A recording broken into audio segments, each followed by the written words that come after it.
Un deuil impossible, une émotion trop lourde à porter.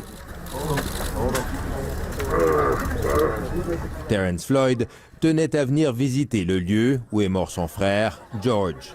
Il lui a fallu une semaine pour trouver la force et le courage de le faire, aidé par son pasteur.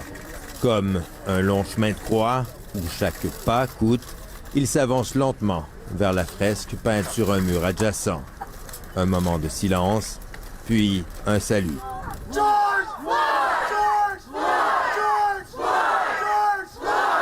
Acclamé, soutenu par la foule, le frère éploré reprend sa marche vers l'endroit où George Floyd a poussé son dernier souffle sous le poids d'un policier blanc.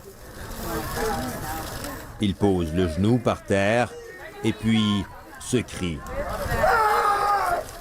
L'expression d'une douleur trop longtemps contenue.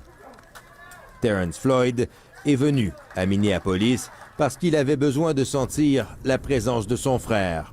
Mais il avait aussi un message à transmettre à la communauté et plus particulièrement aux émeutiers. What are y'all doing? Y'all doing nothing. Because that's not going to bring my brother back at all. Ce que vous faites ne sert à rien, dit-il. Ça ne va pas ramener mon frère. In every case of police brutality, À chaque cas de brutalité policière, poursuit-il, c'est toujours pareil. Vous protestez, vous détruisez des trucs, mais rien ne change. Alors cette fois-ci, faisons autrement. let's do this another way. Let's stop thinking that our voice don't matter. That's right. And vote. Arrêtez de penser que votre voix ne compte pas, conclut-il, et allez voter. Voilà comment on les aura, car nous sommes nombreux. And that's how we going to hit them. Because it's a lot of us. Des mots qui font mouche dans une communauté depuis trop longtemps vidée de tout espoir. Une riposte par les urnes donc, mais aussi en justice. La famille de George Floyd exige que soient inculpés de meurtre les 4 policiers responsables de sa mort et présente à l'appui ce rapport d'autopsie indépendant, accablant. The evidence is consistent with mechanical asphyxia. George Floyd est mort par asphyxie, conclut le médecin légiste. C'est un homicide.